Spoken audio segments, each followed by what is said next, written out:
Was that really a bear market? Welcome to the Shakaama Live Show with your host, Shakaama.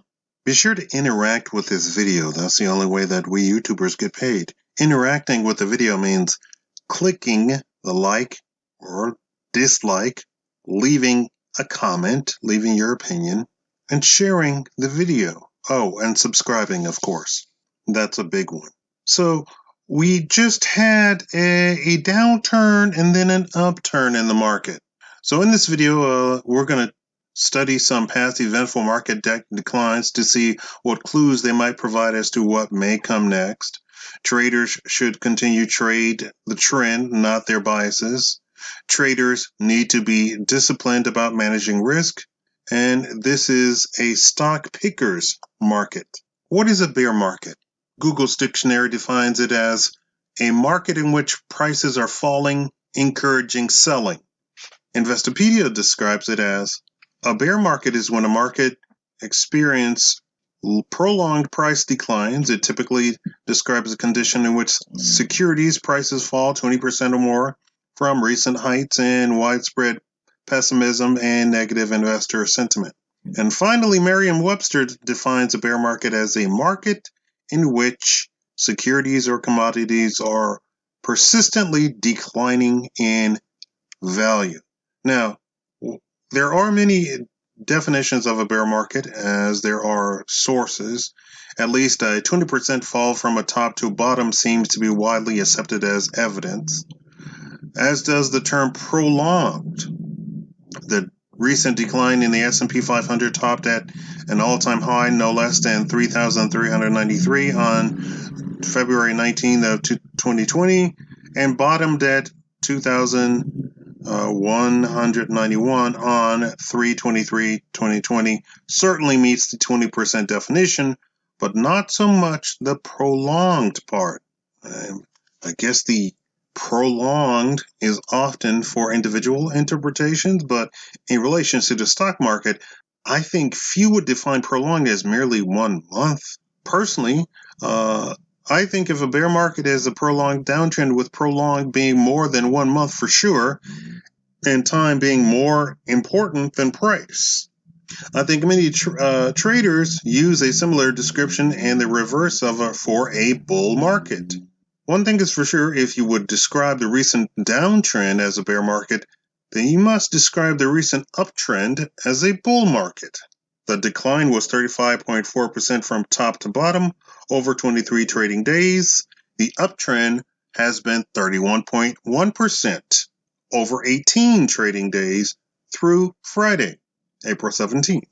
To summarily dismiss the rally as a bear market rally or a sucker's rally, as I've heard on TV and read in various articles, is, in my view, intellectually dishonest. After all, the common definition for bull market are usually exactly opposite for those for bear markets. Even if the market rolls back over, as many seem to think it will, it would still have been a mistake to have set out this rally. This is the point.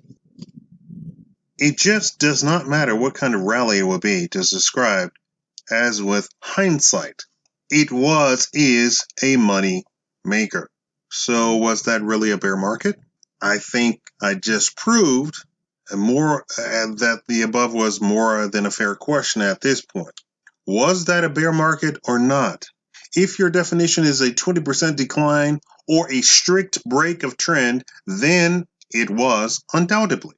But not very prolonged, was it? So what do we make of the trend break was only fleeting? Like, is there a 5-second rule?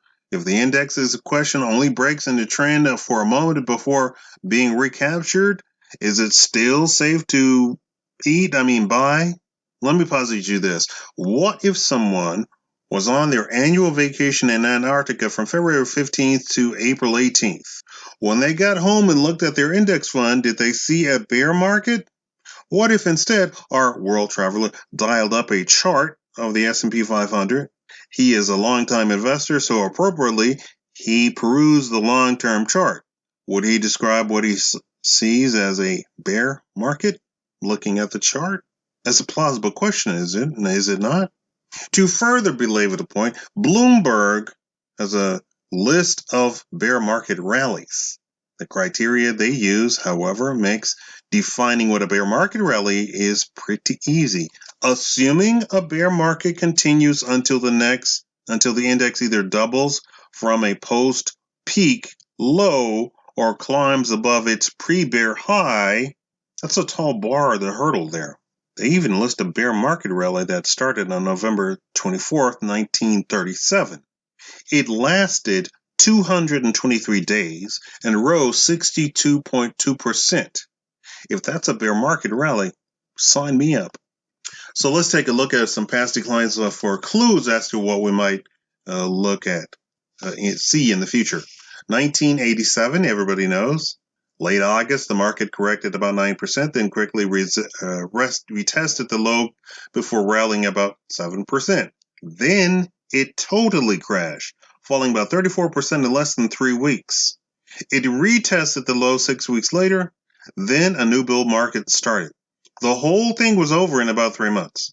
There are many theories, but no clear consensus as to why this crash happened. 1998. Nobody calls this a bear market, even though the S&P 500 fell 22.4% top to bottom. Now, I suppose the reason nobody called it a bear market is because it only lost 19.4% based on daily closing values. It lasted from mid-July to early October and made a very nice double bottom retest. That was the long-term capital management crisis. LTCM was a massive hedge fund, highly levered. It had to be bailed out by about a dozen or so global banking giants. It sure felt like a bear market to me at the time. I had a big bet. I was over-leveraged. That creative computer would skyrocket after completing a spin-off of UBIT. The situation with LTCM put a freeze on all IPOs. And that's when my blood pressure took a leap forward. Finally, eBay, NASDAQ eBay, broke the ice and IPO'd in October. The spin happened, CC did skyrocket. It was my first major stock payday. The late 1990s. The good old days. I've had some spectacular trades like that over the years, but I have also had some spectacular losses. I don't trade that way anymore. I just surf the trend. More reliable outcomes, smaller drawdowns, fewer high blood pressure spikes. 2000, 2002 to 2003. Let's look at the comp for dramatic effect. A 40% waterfall was the only beginning. Massive rallies followed by beyond massive declines. By the time the dust cleared, the charts showed a 77% decline in about 2.5 years, ending October 2002. No retest of the lowest low. The S&P drug it out, making a triple or even a quadruple bottom over a span of nearly a year. Loss was about 50% for that index. Most agree this crash was caused by bubble valuation of .com stocks, correct? 2007 to 2009, October 2007 to March 2009, top to bottom 57%. There were some great counter trend rallies. There were some double bottoms that worked at least for a while. When it finally bottomed out, no retest. The cause was the 2008 financial crisis. The past bear markets and crashes tell us very little, actually. As frustrating as it is, these past events tell us very little about what it is to come for our current market. Some declines were short, some were long. The total losses are completely different from one from another. Some retested the ultimate lows, others did not. I'm not Kramer. I'm not going to tell you this is the bottom. This is the bottom. Seek the bottom. All were caused from different reasons. If pressed, we would have to say that 1987 is the most similar to 2020 so far. The 1987 crash incurred most of its losses, 34% over just 13 days. The 2020 crash lost 35% in 23 days. 1987 turned out to be the shortest of the four documented here, although I would be hesitant to draw any conclusion from that. We can be sure of one thing only. This time it will be different. I don't know how, but it will be different. Just different. Like all the declines above were different from each other. As a trader, we can navigate this by using simple chart to control our risk. We want to capture the meat of the move. We will never call the turn perfectly. We don't try, right? We'll miss the turn, but catch the majority of the move. Price action is in the final arbiter, not our biases. If you were watching the charts closely in late February, there were multiple signals that would have let you out prior to the majority of the declines. First, the break of support shown on the chart on the horizontal blue in any chart just above 3,200. Next, the breaks of the short-term uptrend in the line anchored at the December 2018 low. Then the fail retest the same uptrend line. The time to re-enter was the index retook the support resistance line above the December 2018 low. So right now we are at a similar place. The upper around 2,900 marks, the index broke down, found supports at 2720, rallied back, then fell and collapsed through the 2720. The index is also becoming short-term extended. The 50 DMA is also in the mix. Going back into cash seems to be advisable at this time. A breakdown below the 2874 would indicate more selling. You don't know if the market's going to reverse if you start selling below that. And that happens all the time. Now, is this a stock picker's market? Judging from what we see in the market is breaking up into several segments of stocks. I think we can expect a more stock picker's market and less of an index-driven market for the time being. We have stocks, which are expected to do even better during times such as Zoom Video, Slack, Amazon, Etsy, and Shopify. These stocks are as high or higher than they were before the crash. These stocks are way more extended than most of the susceptible to pullback. If you are an Amazon investor, fantastic, hold on to it. On the other hand, if you are trading it, consider taking some profits. That's just prudent risk management at this time. Then we have stocks where it appears investors expect to do well in the medical accelerated business migration to the cloud. Alteryx, Splunk being examples. These two have put in double bottoms and are consolidating nicely over the 200 DMA. Then we have banks, hotel, casinos, energy names, and many others that are languishing. JP Morgan, Hilton, MGM being examples. It is possible that the last group has the most upside simply because so much negativity is already priced in. But for now, they are not doing anything. Defining a bull market is just human nature.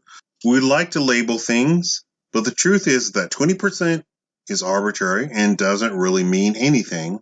Few bull markets go straight up, and few bear markets go straight down. There are a few parallels between past bear markets. There are a few clues as to the new one might play out, or even as to or has it already played out. Money can be made on significant rallies during bear markets. And if you really, if the rally turns up to a bull market, you won't know it all until much later. If you're a trader, follow the trends and exit when the trend becomes less clear. Long-term investors should stick to their plan if they're on solid ground. Stock picking is more important than it has been in years. The most upside may come from those with the most uncertainty, but they are staying down for a reason. Best to stick with those that have solid but less extended charts. If you do want to play banks, energy, and hospitality, keep a tight stop. Enter all trades with a plan and stay disciplined. Was this a correction? Is it a correction? Is it over? That's the real question right here.